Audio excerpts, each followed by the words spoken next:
Red టీవీలో మీ వ్యాపార ప్రకటనల కోసం ఈ నంబర్ని సంప్రదించండి. సార్ ఇది కడప వర్గం పైన కూడా చాలా ఇంపాక్ట్ చూపిస్తుందని చెప్తున్నారు. అలాగే కడప నియోజకవర్గంలో ఎంపీగా ఇప్పుడు అవినాష్ రెడ్డి గారు ఉన్నారు వైసీపీ పార్టీ నుంచి. సో ఇటు నుంచి సౌభాగ్యవతి గారు వివేక గారి భార్య ఆమెను కూడా రంగంలోకి దించాలని చంద్రబాబు గారు ప్రయత్నిస్తున్నట్టు తెలుస్తుంది సార్. మరి ఎలా ఉంటుందంట కడపలో? అంటే వాళ్ళు మరి ఆహ్, తెలుగుదేశం పార్టీలో అయితే లేరు. కాంగ్రెస్ పార్టీకి ఆమె షర్మిల గారు అధ్యక్షురాలుగా ఉన్నారు. ఏమన్నా మరి కాంగ్రెస్ పార్టీలో చేస్తారా? అయితే ఇంతవరకు వాళ్ళు కంటెస్ట్ చేస్తారా అంటే సందేహంగానే ఉంది. ఇంకా పూర్తిగా బయటపడి మేము కంటెస్ట్ చేస్తాము అని చెప్పలే. మీరు ఆయనకు వ్యతిరేకంగా ఓట్లేసి నా హ్యాండ్స్ స్ట్రెంగ్తెన్ చేయండి అని అడిగింది, కానీ మేము కంటెస్ట్ చేస్తాం మాకు మద్దతు తెలపండి అని మాత్రం అడగలేదు. మరి ఏం చేస్తారో చూడాలా, కొంతకాలం వెయిట్ చేసి చూడాలా. వాళ్ళు అభ్యర్థిగా నిలబడతారా, అవినాష్ రెడ్డిని ఎంపీకి నిలబెడతారా వైఎస్ఆర్సీపీ లేదా అనేది కూడా ఒక మీమాంస, ఒక చర్చ జరుగుతుంది. ఆయన నిలబడినప్పుడు అవినాష్ రెడ్డి ఎక్కడ నిలబడతాడు, ఇవన్నీ దాన్ని బట్టి వాళ్ళ స్ట్రాటజీ ఏదో ఒకటి ఉంటుంది. ఉండినప్పుడు అది బహిర్గతమై ఒక స్టేజ్కి వచ్చినప్పుడు కామెంట్ చేయాల్సినవి. ఇప్పటికైతే కొంచెం అది అవినాష్కి అయితే కొంచెం ఇబ్బందికర పరిస్థితి ఉంటుంది, ఎందుకంటే వాళ్ళు ఎవరన్నా కంటెస్ట్ చేస్తే. సరే, ఇటు రోజా గారు పరిస్థితి చూసుకుంటే నగరిలో చాలా వ్యతిరేకత రావడం చూస్తున్నాం. సొంత వైసీపీ నేతలే 5 మండలాలకు చెందిన నేతలు ప్రెస్ మీట్ పెట్టి ఆమెకు కనుక టికెట్ ఇస్తే మేమే ఓడిస్తాము అని చెప్పేసి అని అంటున్నారు సార్. మరి ఇంత వ్యతిరేకతలో నగరిలో అసలు రోజా గారికి సీట్ దక్కుతుందా? మరి ఇటువంటి వ్యతిరేకత రావడం అసలు ఎందుకంటారు? అంటే అది వారే జగన్మోహన్ రెడ్డి గారిని ఆధారపడి ఉంటుంది, ఆయన నిర్ణయం మీద ఆధారపడి ఉంటుంది. మరి టికెట్ ఇస్తారా ఇవ్వరా అనేది, ఎందుకంటే ఆమె ముఖ్యంగా ఉంది.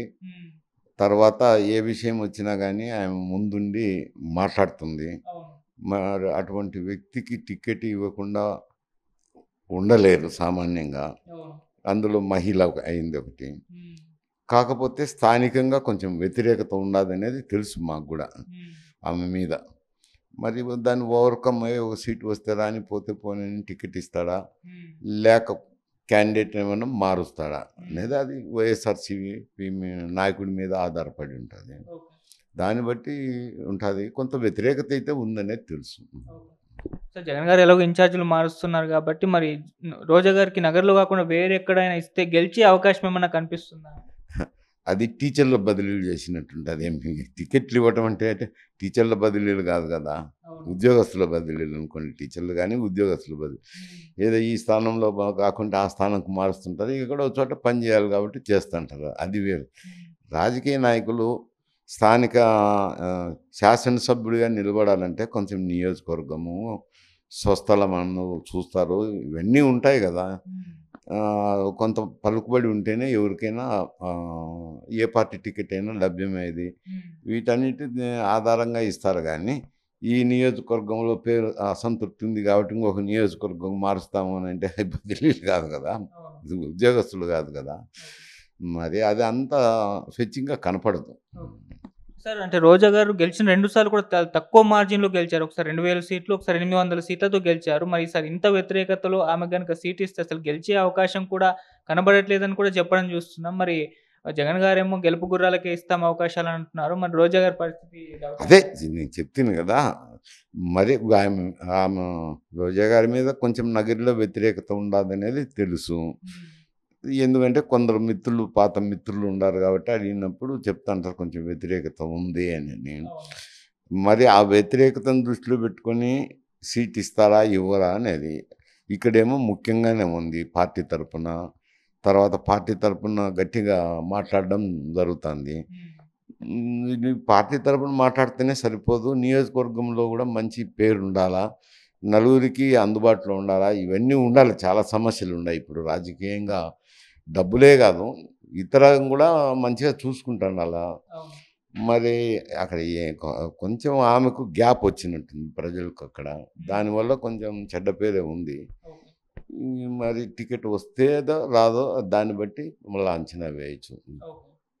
సరే, ఇటు ప్రశాంత్ కిషోర్ గారు మొన్న చంద్రబాబు గారితో భేటీ తర్వాత బయటకు వచ్చి ప్రెస్ మీట్ పెట్టి జగన్ గారు ఓడిపోబోతున్నారు, భారీ ఇది ఓటమి కాదు, భారీ ఓటమి. ఆయన ఇప్పటివరకు ఇటువంటివి చూస్తుండని కూడా చెప్పడం చూస్తున్నాం. మరి ప్రశాంత్ కిషోర్ గారి ఈ జోష్యం ఏదైతే ఉందో నిజమవుతుందంటారా? ఇప్పుడు ఎందుకంటే ఆయన సర్వేలు చేసేవారు. గతంలో వైఎస్ఆర్సీపీకే సర్వే చేశారు. పూర్తిగా ఆయన సోలోగా చేసి అభ్యర్థుల నిర్ణయం వరకు కూడా ఈ నియోజకవర్గంలో ఫలానా అభ్యర్థి అయితే బాగుంటుంది అనేది 2-3 వరకు తీసి సలహాలు ఇవ్వటం జరిగింది జగన్మోహన్ రెడ్డికి. అభ్యర్థులు అయితేనేమి, మేనిఫెస్టోలో అయితేనేమి రకరకాలుగా ఇచ్చారు. చాలా సన్నిహితంగా మెలిగినారు. అందువల్ల ఆంధ్ర రాష్ట్ర రాజకీయాల్లో ఆయన కొంచెం అనుభవం ఉంది. తర్వాత చాలామంది ఆయన శిష్యులే ఇటు తెలుగుదేశానికి కానీ అటు వైఎస్ఆర్సీపీకి కానీ వీళ్ళకంతా అడ్వైజర్స్గా ఉన్నారు. ఆ టీంలో పనిచేసిన వాళ్ళే. అందువల్ల నాకు తెలిసి అయితే మరి మీరు అంటున్నారు కానీ చంద్రబాబు నాయుడుతో కలిసి వచ్చినాక ఆయన స్టేట్మెంట్ ఇచ్చినారు అని. కానీ చంద్రబాబు ముందు స్టేట్మెంట్ ఇచ్చిన తర్వాత చంద్రబాబు నాయుడుతో కలిసి ఉండాలి. అంటే నాకున్న నాలెడ్జ్ బట్టి మరి ఏమో నేను తప్పో మరి వారి తప్పో నాకైతే తెలియదు. నేను అంత విశ్లేషణ చేయలేను. అది అతను మాట్లాడిన తర్వాత చంద్రబాబు నాయుడిని కలిసినట్టున్నారు. కలుస్తారులేండి తప్పకుండా. వాళ్ళు ఏముంది లేండి, కన్సల్టెంట్ డబ్బుకు పనిచేసేవాళ్ళు.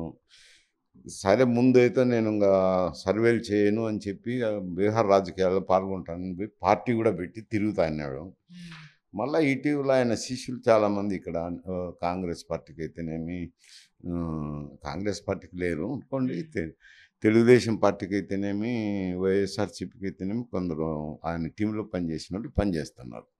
ఉండొచ్చు, ఆయన కొంత ఇన్ఫర్మేషన్ ఉండొచ్చు, కాదండి. ఇటు ఆయన చెప్పగానే ఇటు వైఎస్ఆర్సీపీ నేతలు అయితే బయటకు వచ్చి ప్రెస్ మీట్ పెట్టి ప్రశాంత్ కిషోర్ గారి వ్యూహాలన్నీ పాతబడిపోయాయి, ఆయన తెలంగాణలో కూడా బీఆర్ఎస్ గెలుస్తుందని చెప్పారు, అక్కడ ఓడిపోయింది కదా, అటువంటి పరిస్థితి ఇక్కడ కూడా వస్తుంది అని చెప్పేసి అంటున్నారు. ఎవరైనా అంచనా బట్టి కొంతమేరకు చెప్తారు కానీ కరెక్ట్ అవుతాయనేది ఎక్కడుందిలేండి. అది శాంప్లింగ్ తీయాలా, శాంప్లింగ్ కూడా పెద్ద శాంపుల్ తీసుకోవాలా, తీసుకొని చేసినప్పుడు సర్వేలు కరెక్ట్గా వస్తాయి. వాళ్ళు అంచనాలు చెప్పినప్పుడు కొంచెం దగ్గరగా వచ్చినప్పుడు మా సర్వే ఫలితం దగ్గరగా వచ్చిందని పరపతి పెంచుకునే దానికి ఇస్తా అంటారు. అన్నీ కరెక్ట్ అవుతాయని చెప్పలేం కదా. కొన్ని కరెక్ట్ అవ్వచ్చు, కొన్ని కరెక్ట్ కాకపోవచ్చు. సో మీ ఒపీనియన్లో మరి టీడీపీ జనసేన కూటమి గెలుస్తుందంటారు? అంటే కొంచెం ఎడ్జ్ అయితే ఉంది టీడీపీ జనసేనకి. ఎందుకంటే జనరల్గా అధికారంలో ఉన్నదానికి అసంతృప్తి వెంటలా వస్తుంది. వచ్చినప్పుడు కొంచెం అసంతృప్తిని తగ్గించుకోవాల్సిన అవసరం ఉంది.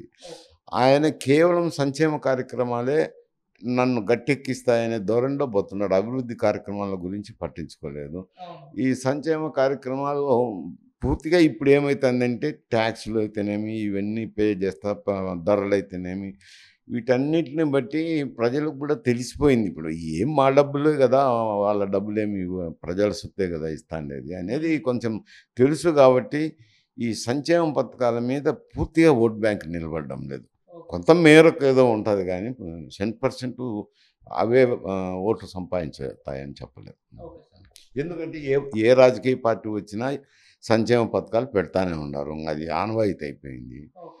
ఇంకా దాంట్లో రాజకీయ లబ్ధి వస్తుందా పోతుందా అనేది పెద్ద ఇప్పుడు చెప్పలేం. ఇక ఫైనల్గా మన ప్రియాంక గాంధీ గారు రాయ్బరేలీ నుంచి పోటీ చేయబోతున్నారు ఎంపీగా అని చెప్పేసి వార్తలు అయితే వస్తున్నాయి. దాదాపు కన్ఫర్మ్ అయినట్టు కూడా చెప్తున్నారు. అంటే ఒకప్పుడు అది ఇందిరాగాంధీ గారి కంచుకోట లెక్క ఉండేది, మరి ఇప్పుడు ప్రియాంక గాంధీ గారు పోటీ చేస్తున్నారు, ఎలా ఉంటుంది? నాకు అంత ఉత్తరప్రదేశ్ రాజకీయాల్లో నేనేమి ఎప్పుడు దగ్గరుండి చూడలేదు. రాయ్బరేలీ సీట్ అనేది వాళ్ళు చాలా రోజుల నుంచి వాళ్ళే కంటెస్ట్ చేస్తూ వస్తున్నారు, వాళ్ళ ఫ్యామిలీని. ఇప్పుడు చేయకుండా వెళ్ళిపోతే ఈయనక వెళ్ళిపోయినారంటారు. కాకపోతే ఆడ ఎస్పీతో అలయన్స్ వచ్చింది. కాంగ్రెస్ ఎస్పీ కూడా అలయన్స్లో పోతున్నాయి కాబట్టి ఒకరికొకరు కొంచెం బలంగా పోటీ ఇచ్చేదానికి అవకాశం ఉంది. కాకపోతే బీజేపీ కూడా బలంగా ఉంది కాబట్టి కొంచెం వాళ్ళ సీటు వరకు మరి ఎట్లా రియాక్ట్ అవుతారో నాకైతే పూర్తి అవగాహన లేదు. ఒకరైతే కంటెస్ట్ చేస్తారు అనుకుంటా. Thank you so much sir.